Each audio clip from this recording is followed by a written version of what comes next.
The church of south India diocese of Medak holy trinity church బొల్లారంపై estate సమర్పిస్తున్న daily bible డివోషన్స్ని వీక్షిస్తూ ఉన్న ప్రియ సంఘ సభ్యులకు మరియు ఆత్మీయులైన ప్రేక్షకులందరికీ సుస్వాగతం. ఈనాటి మన అనుదిన వాక్య ధ్యానాల్లో మన ప్రెస్బిటర్ రెవరెండ్ నోసిన నవీన్ గారు మనకు వాక్య పరిచర్య చేస్తూ ఉన్నారు. వారి సందేశాన్ని వినక మునుపు ఈ భక్తి గీతాన్ని విందాం.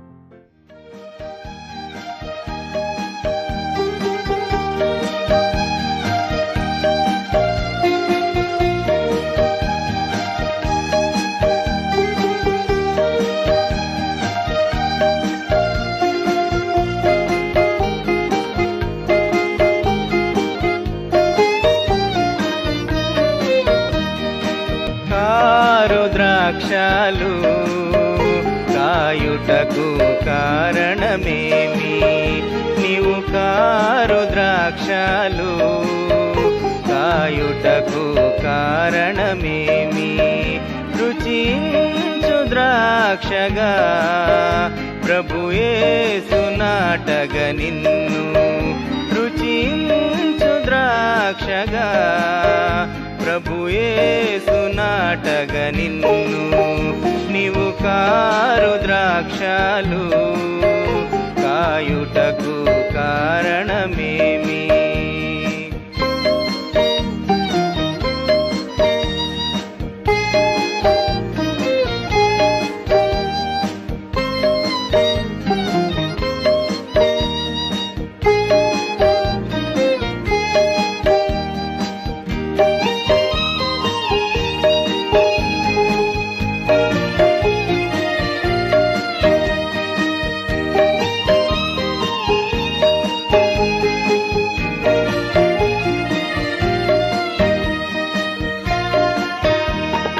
సారవంతపు నేలలో కారణముతో నాటెను, సారవంతపు నేలలో ఒక కారణముతో నాటెను. కారగా తన రక్తము భారమంతయు మోసెను, కారగా తన రక్తము నీ భారమంతయు మోసెను. చేరగాని ఫలములకై మారగ మారితివి, చేరగాని ఫలములకై మారగ మారితివి. కారు ద్రాక్షాలు కాయుటకు కారణమేమి? నీవు కారు ద్రాక్షాలు కాయుటకు కారణమేమి?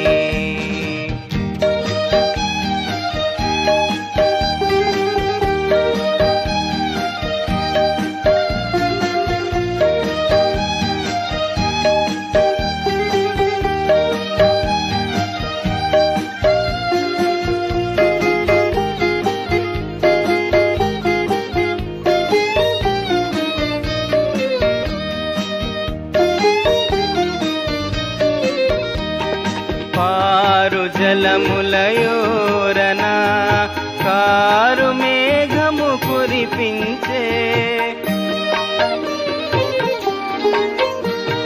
పారు జలములయోరన కారు మేఘము కురిపించే.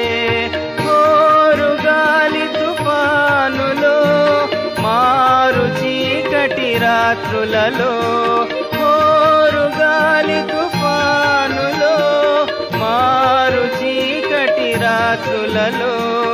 ఆరు బయటే కాచి నీకై ఎరుపెక్కెనె కనులు, నీ ఆరు బయటే కాచి నీకై ఎరుపెక్కెనె కనులు.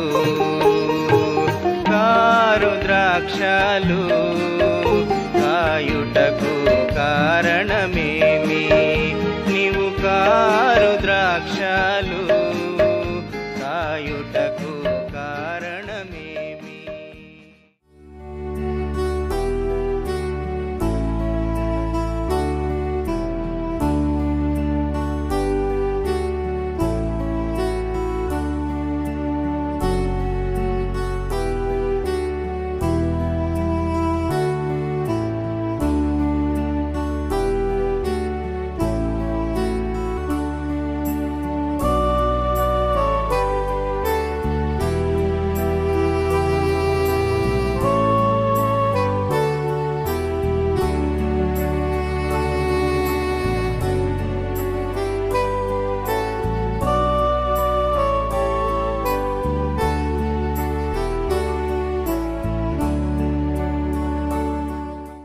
ప్రియులారా, మన ప్రభువైన యేసుక్రీస్తు నామమున మీ అందరికీ శుభములు, వందనాలు తెలియపరుచుకుంటున్నాం.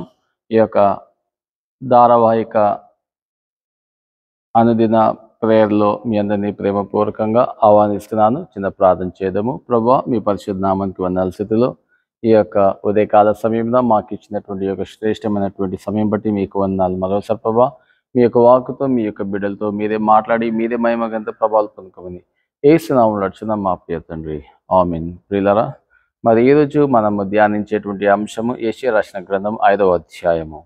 యెషయా 5వ అధ్యాయం. మరి మన అంశం వచ్చేసి ద పారబుల్ ఆఫ్ ద విన్యార్డ్, ద్రాక్ష తోట యొక్క ఉపమానము. ప్రియులారా, ఈ యొక్క ద్రాక్ష తోట యొక్క ఉపమానం గురించి మనం చూస్తే ఈ యొక్క యెషయా రాసినటువంటి గ్రంథం 5వ అధ్యాయంలో మనం చూస్తే, మరి 5వ అధ్యాయము మొదటి వచనాలలో చూస్తే, నా ప్రియుని గురించి పాడెదను వినుడి, అతని ద్రాక్ష తోటను బట్టి నాకిష్టుడైన వాని గూర్చి పాడెదను వినుడి. సత్వ భూమి గల కొండ మీద నా ప్రియుని ఒక ద్రాక్ష తోట ఉండెను. ఆయన దానిని బాగుగా త్రవ్వి రాళ్ళను ఏరి అందులో శ్రేష్టమైన ద్రాక్ష తీగలను నాటించెను. చూడండి ప్రియులారా, ఈ యొక్క ఉపమానంలో మనం చూస్తే ఈ యొక్క యజమానుడు ఏం చేశాడంట? ఈ యొక్క 2వ వచనంలో చూస్తే, దానిని బాగుగా త్రవ్వి రాళ్ళను ఏరి అందులో శ్రేష్టమైన ద్రాక్ష తీగలను నాటించెను. మరి అక్కడ ఉన్నటువంటి దాని మధ్యను బురుజు ఒకటి వేయించి ద్రాక్ష తొట్టిని తొలిపించు. మరి సమస్తం ఈ యొక్క ఫెన్స్ కానీ ఇవన్నీ ఆ యొక్క క్లీనింగ్, ఏ విధంగా ఆ యొక్క రాళ్ళను అవి ఏరి ఒక శ్రేష్టమైనటువంటి భూమిని చేసి మరి యొక్క ద్రాక్ష తీగలను ఈ విధంగా నాటించటము జరిగింది. మరి కొన్ని వారాలు లేదా కొన్ని couple of weeks of months తర్వాత మనం చూస్తే మరి అవి ఎటువంటి ఫలాలు ఫలించాయండి? మరి మనందరికీ తెలిసినటువంటి వాక్కు, ఈ యొక్క కారు ద్రాక్ష లేదా వైల్డ్ గ్రేప్స్ ఫలించటం మనం చూస్తాం. అంటే చూడండి ప్రియులారా, ఇక్కడ ఈ యొక్క ఉపమానంలో మనం చూస్తే మొదటిగా 2వ వచనంలో బాగుగా త్రవ్వి రాళ్ళను ఏరి అందులో శ్రేష్టమైనటువంటి భూమి చేసి మంచి రాళ్ళు అవన్నీ ఏరి విత్తనాలు అవి పెట్టి, అంటే దేనికి సాదృశ్యం అంటే చూడండి ప్రియులారా, ఈ యొక్క మంచి నేలని ఇచ్చాడు. మంచి నేల అంటే దేనికి సాదృశ్యం అంటే దేవుడు పాలు తేనెలు ప్రవహించు దేశాన్ని ఇచ్చాడు. మరి 2వది మనం చూస్తే ధర్మశాస్త్రాన్ని ఇచ్చాడు. 3వది మనం చూస్తే ప్రవక్తలను ఇచ్చాడు. 4వది మనం చూస్తే ఆశీర్వాదాలను ఇచ్చాడు. సమస్తం ఇచ్చాడు. కానీ వీరు ఒక ఫలభరితమైనటువంటి జీవితాన్ని జీవించేది మర్చిపోయి మరి ఎటువంటి ఫలాలు ఫలించారంట? కారు ద్రాక్ష అనగా ఒక భయంకరమైనటువంటి ఈ యొక్క ఫలాలను ఫలించడం మనం చూస్తున్నాం. చూడండి, దేవుడు ఈ యొక్క ఇశ్రాయేల్ వారు, ఈ యొక్క యూదా వారు దేవునికి ఇష్టమైనటువంటి ప్రజలు, ఇష్టమైనటువంటి బిడ్డలు. మరి వీరు ఎటువంటి ఫలాలు ఫలించారు అనేది మనం చూస్తున్నాం. చూడండి, మీరు పరిశుద్ధ గ్రంథంలో చూస్తే ఈ యొక్క 5వ అధ్యాయం మీద ఈ యొక్క మొత్తము చాప్టర్ మీరు చదివినట్టయితే అక్కడ ఉంటుంది ఈ యొక్క వాక్యంలో. మరి వారి యొక్క ఫలాలు ఎటువంటి ఫలాలు అంటే చూడండి, మొదటిది దురాశ అంటే పేదవారిపై అణచివేత. 2వది మద్యం, అనైతిక జీవితం జీవించటం. 3వది మనం చూస్తే అజాగ్రత్త, దేవుణ్ణి అపహాస్యం చేయటము. 4వది అన్యాయం, దుర్నీతిని మంచిది అని చెప్పటము, మంచిది దుర్నీతి అని చెప్పటము. మరి 5వది మనం చూస్తే గర్వంతో నిండిన మనుషులు, గర్వంతో నిండి ఉన్నటువంటి వారు. మరి 6వది మనం చూసి అవినీతిగా జీవించటం, అవినీతిగా.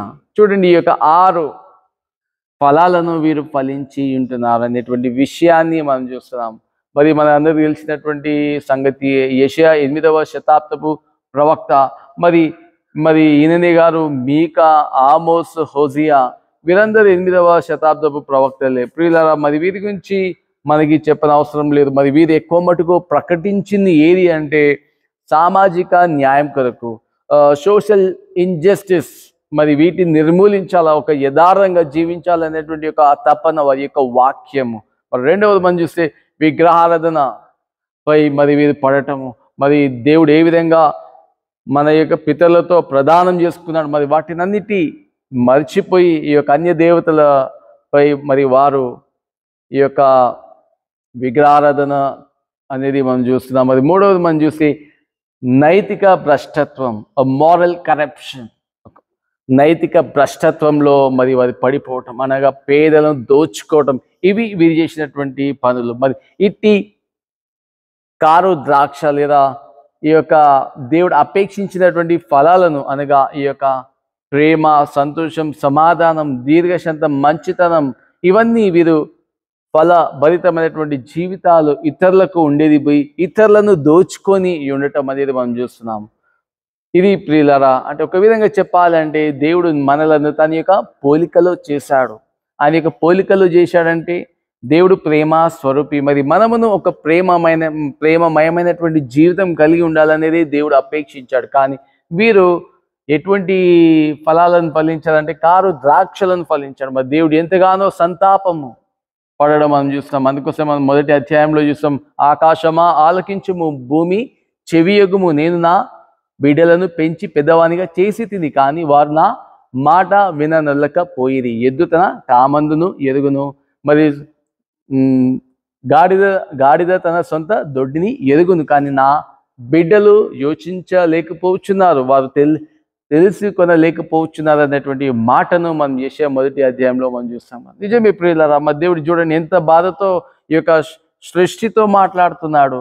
అంటే నిజమే, కొన్ని సందర్భాలలో మనము మన కుటుంబాలలో కూడా పిల్లలు ఒక ఫలభరితమైనటువంటి జీవితం జీవించకపోతే మళ్ళీ మనము ఈ యొక్క వి ఐసోలేట్ ఆర్ సెల్స్. మరి మళ్ళీ మనమే కొన్ని సందర్భాల్లో మాట్లాడుకుని నేను చేసిన తప్పు ఏంటి, ఎందుకు నా పిల్లలు ఈ విధంగా ఉన్నారు, మరి వారి కోసం ఇంత కష్టపడ్డాను కదా, మరి ఎందుకు వారు ఇంత భయంకరమైనటువంటి ఫలాలు ఫలిస్తున్నారు, మరి సమాజానికి లేదా మనుషులకు లేదా సంఘానికి ఉపయోగపడినటువంటి వారుగా ఉంటున్నారు అనేటువంటి విషయాన్ని మనం చూస్తాం. అయ్యో ఏంది ప్రభు నేను చేసినటువంటి తప్పు. నిజమే ప్రియులారా, మరి మనము ఒక విధంగా చెప్పాలంటే ఒక ఫలభరితమైనటువంటి జీవితం జీవించాలంటే మనం ఆయన యొక్క మాటలు మనలో నిలిచి ఉన్న ఎడల అప్పుడు మనం ఏది అడిగినాను ఆయన ఇచ్చే దేవుని. అంటే మనం ఆయనలో ఉండాలి ప్రియులారా, ఎందుకంటే మనం వేరుగా ఉండేమి చేయలేమనేటువంటి విషయాన్ని మనం ఇందులో జ్ఞాపకం చేసుకుంటాం. కాబట్టి మనమును ఈ విధంగా ఆయనలో ఉంటూ ఒక ఫలభరితమైనటువంటి జీవితం జీవించేటువంటి కృప దేవుడు మనకు దయచేయును గాక. ఆమేన్. ప్రార్థించుదాము. ప్రభువా గొప్ప దేవా, మరి మా యొక్క పితరులు ఇశ్రాయేలు వారు, యూదా వారు మరి ఏ విధంగా ఇట్టి ఫలాలు ఫలించారో మరి మీ యొక్క వాక్యం ద్వారా మేము చూస్తుంటున్నాం నాన్న. మరి మేమును మరి యొక్క ఫలభరితమైనటువంటి జీవితం జీవించేటువంటి జ్ఞానం కృప మరి మేము మీలో మీ యొక్క మాటలు మాలో నిలిచి ఉన్న ఎడల మేము ఏది అడిగినను మీరు ఇచ్చేటువంటి గొప్ప దేవుడు ప్రభువా. అట్టి కృప మాకు దయచేయండి, అట్టి నడిపింపు మీ యొక్క ఆత్మ ద్వారా మాకు నడిపింప చేయమని యేసు నామములో అడుగుచున్న మా ప్రియ తండ్రి. ఆమేన్. అందరికి వందనాలు. చేదు వేరు మొలచినదా, పాదు వేరుగా వెళ్ళినదా, చేదు వేరు మొలచినదా, పాదు వేరుగా వెళ్ళినదా, అదుపే తప్పిన నీ స్థితికై బదులే కోరును ఆ ప్రభువు, అదుపే తప్పిన నీ స్థితికై బదులే కోరును ఆ ప్రభువు, ఆదుకొనుమని వేడిన కాదు పొమ్మనడు, ఇప్పుడాదుకొనుమని వేడిన నిన్ను కాదు పొమ్మనడు. కారు ద్రాక్షలు కాయుటకు కారణమేమి, నీవు కారు ద్రాక్షలు కాయుటకు కారణమేమి, రుచించు ద్రాక్షగా ప్రభు యేసులో ఫలించు, రుచించు ద్రాక్షగా ప్రభు యేసు